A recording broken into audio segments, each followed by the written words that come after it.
Ju përshëndes shikues e ekranit të Premium Channel. Ritakohemi së bashku me ofertën e ditës, tani më për të folur për një nga emocionet më të veçanta, të cilat ne të gjithë i përjetojmë kur bëhet fjalë për kombëtaren. Në ndeshjen e saj me Polonin, pa diskutim që Vastur kishte përgatitur paketat e saj për të gjithë tifozët që donin që ta shihnin nga afër dhe mund të them me plot bindje që ka qenë pa diskutim një nga eksperiencat më të bukura, edhe pse rezultati në fakt nuk ishte ai që prisnim. Por, unë kam kënaqësinë të kem të ftuar në studio Evisin nga Vastur, i cili jo vetëm që ishte atje për të udhëzuar të gjithë tifozat e çmendur që nëpërmjet paketës së Vastur u nisën drejt Polonisë, por edhe për të na sjellë pak emocionet që ju përjetuat. Mirë se erdhe. Përshëndetje Lefti, kënaqësi që jam në studion tënde. Kënaqësi dhe për mua të kem për herë të parë në studion e ofertës së ditës.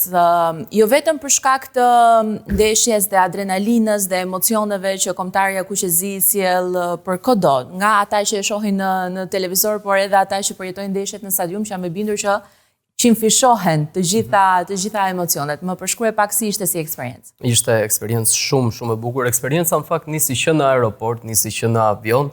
Tifozët e çmendur që kishin zgjedhur paketën e Vasit ishin shumë të egzaltuar dhe ishin shumë të emocionuar që në avion, madje kishin ato këngët e tyre që në avion mezi e prisnin ndeshjen. Çdo gjë shkoi perfekt. Që në momentin që ne u ulëm në aeroportin e Varshavës, morëm autobusat tan privat që i kishte siguruar kompania jon dhe u drejtuam drejt hotelit ku ishte i njëjti hotel që ishte vendosur dhe kombëtarja, kështu që dhe personat cilët e kishin marrë, e kishin prenotuar paketën me ne, kishin mundësinë që të takonin kombëtarin, kishin mundësi që qëndronin me ta, madje edhe ti uronin para nisjes tyre në stadium, fitore dhe ti thonin ju lutem çuna luani me gjatë. Domethënë ishte shumë eksperiencë e këndshme për çdo që preu paketën. Prej shumë vitesh tani më, Vas është sponsor zyrtar i kombëtarës dhe ne kemi parë që hera herës jo vetëm e ka mbështetur, por ka përgatitur edhe paketa të cilat mund të themi që janë jo vetëm me çmimin më të mirë në treg, por dhe me organizimin dhe kombinimin e fluturimit, por gjithashtu edhe guidën që mund t'i bësh qytetit në cilën kombëtarja luan, në ato pak ditë ose orë që janë në dispozicion. Çfarë ndodhi kësaj here? Kishit mundësi që të eksploronit pak Polonin? Kësaj here duke qenë se ishte ditëjavë ndeshja, ne mënyra se si ideuam paketën ishte që të bënim një paketë që kishte lidhje vetëm me kombëtaren dhe jo me pjesën e eksplorimit qytetit, sado që ne dolëm pak, domethënë, dhe devijuam nga ajo, sepse i treguam njerëzve se ku të shkonim, madje disa prej tyre i drejtuam në pjesë qytetit që ato duhet i shihnin me patjetër, por fokusi ishte kombëtarja, fokusi ishte ndeshja, fokusi ishte rehatia. Kishte nga ata tifozë të cilët i takuan vërtet në person përfaqësuesit e kombëtarës në hotel? Po, patjetër. Pas ka qenë ngjarje për të shënuar për shumë prej tyre, jam e bindur. Cilat ishin përshtypjet që more së paku nga ata të cilët kishin mundësi që të flisje në momentin që u kthyehet për në Shqipëri? Ne i dham gati 90% të klientëve tanë që kishin prenotuar një hotel tjetër dhe jo hotelin e kombëtares, i dham një free upgrade që dhe ata të kishin mundësi të takonin, edhe ishin shumë mirënjohës për këtë fakt. Ishin shumë mirënjohës. Ato kishin emocionet me thënë të drejtën bien pak nga rezultati. Kjo është e gjithë gjëja. Se nëse do kishin fituar, do ishte më perfekte, po ishin shumë pozitive. Gjysma jonë tjetër Kosova fitoi, kështu që jam e bindur që ekzaltimi jonë do filloj dhe do rritet që në momentin që do të marrin vesh datat e reja të përballjes së Kosovës në ndeshjen e radhës, por përpos paketës së ndeshjeve, të cilat janë gjithmonë aktive dhe janë gjithmonë në fokus, e nëse ka një dritar i komunikimi nga ku mund të marrim informacion sa herë që kombëtarja luan, pa diskutim që është Vas. Por ndër të tjera, ne mund të themi që jemi në nisje të sezonit turistik. Mund të themi gjithashtu që nuk është një sezon i lehtëshëm këtë vit për shkak të gjithë zhvillimeve që ndodhin në përbotë edhe prekin praktikisht çdo vend, por ashtu kemi mësuar që nga situatat të pazakonta lindin destinacione të reja, lindin mundësi të reja për të pushuar apo forma të reja pushimit. Çfarë na parashikon ky sezon? Ka nisur një frikë për mendimin tim arsyeshme, sepse situata gjeopolitike në botë është pak e çuditshme dhe e paparashikueshme për momentin.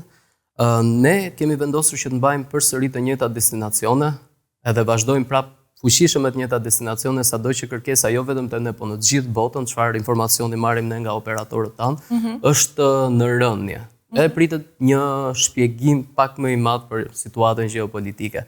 Vazhdojmë me Antalya në fuqishëm dhe këtë vit përsëri kemi eksklusivitetet tona që vazhdojmë me mbajmë lidhjet tona ngushtë me ta.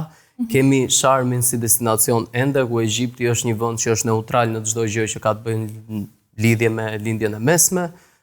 Kemi vendosur një fokus shumë të madh te Greqia, duke qenë se Greqia është një vend çfarë do e konsideroni njerëzit më të sigurt në atë sens.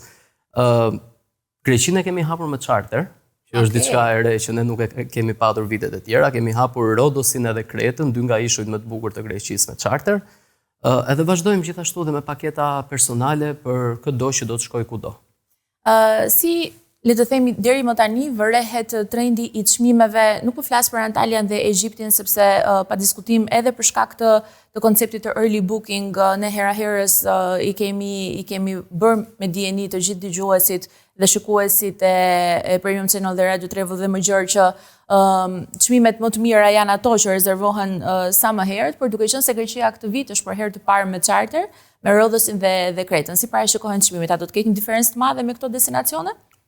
Çmimet në Greqi janë relativisht më të lira, por ka dhe një ndryshim sepse Greqia nuk e ka konceptin all inclusive në të njëjtën mënyrë se si e ka Egjipti ose Turqia. Atje shikohet një full board ose një half board, nuk është një koncept all inclusive. Kështu që dhe çmimet ndryshojnë pak. Por shqiptarët janë më shumë të prirur drejt konceptit all inclusive, apo ndoshta këtë vit do të bëjnë kompromis me këtë edhe për të parë diçka të re me destinacionin, ndoshta edhe për shkak të situatës gjeopolitike. Jo, ne patjetër që all inclusive në Greqi e ofrojmë edhe e sugjerojmë, po me çmim një all inclusive në Greqi do shkonte në të njëjtin nivel me Turqinë. Po tregu jon është më shumë i fokusuar tek all inclusive, sepse është gjë më perfekte për pushimet për ne. Po sa i takon tipologjisë së pushuesve, cilët janë ata që deri më tani kanë rezervuar pushimet e tyre ose janë interesuar për të rezervuar pushimet e tyre? Kemi të bëjmë më shumë ata që duan udhëtimet në çift, në grup, apo ata që janë familjar bashkë me fëmijët? Ne kemi familjet më shumë. Familjet kryesojnë te lista e rezervimeve tona. Kemi familje 2+2 sidomos, 2 fëmijë dhe 2 të rritur. Për të cilat ju shpesh po ashtu bëni oferta për fëmijët? Për të cilat ne bëjmë oferta gjithmonë. Kjo është bulku, domethënë, i rezervimeve që ne kemi. Çfarë po kërkohet më së shumti këtë vit? Më së shumti këtë vit po kërkohet një destinacion i sigurt. Kjo është siguria dhe është sado që Egjipti ka çmime shumë të mira dhe ka kualitet shumë të mirë, gjithashtu dhe Antalya. Njerëzit po distancohen pak në këto dy vende dhe po shkojnë në një destinacion më europian dhe më të sigurt sipas tyre nga situata e paqartë. A ka ndryshuar pak koncepti i rezervimeve në last minute për ne si kulturë, si tipologji, apo përfitojmë nga ofertat e early booking? Jo, as pak. Ne vazhdojmë të jemi last minute, qëndrojmë stoik me tonën. Por kam përshtypjen që këtë vit edhe për shkak të gjithë situatës, last minute do të vijojë të mbetet ndoshta edhe më shumë aktiv, por early booking tani më që është aktiv, deri në sa përqind më lirë, ne mund t'i gjejmë ofertat dhe çfarë tjetër përfitojmë përveç çmimeve më të mira. Ne varet nga hoteli në hotel. Ka hotele ku ti mund t'i marrë çmime 30% më lirë se sa i merr në sezon dhe last minute, ka hotele 50%, ka hotele 15%. Për këtë, reklamat tona janë domethënë guida perfekte për të parë se kush janë çmimet më të mira që mund të marrësh ka një hotel. Evis, shumë faleminderit që ishe me mua në studio. Shumë kënaqësi dhe sezon sa më të mbar. Faleminderit.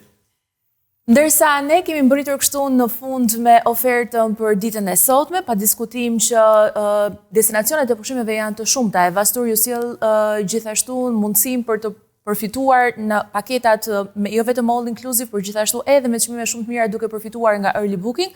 Të dhënat jo vetëm për paketat tuaja, për destinacionet e reja mund t'i gjeni në çdo agjenci VAS Member duke klikuar në vas.al dhe duke kombinuar ju vetë paketën tuaj, por gjithashtu edhe duke vizituar pikat fizike të VAS në tag.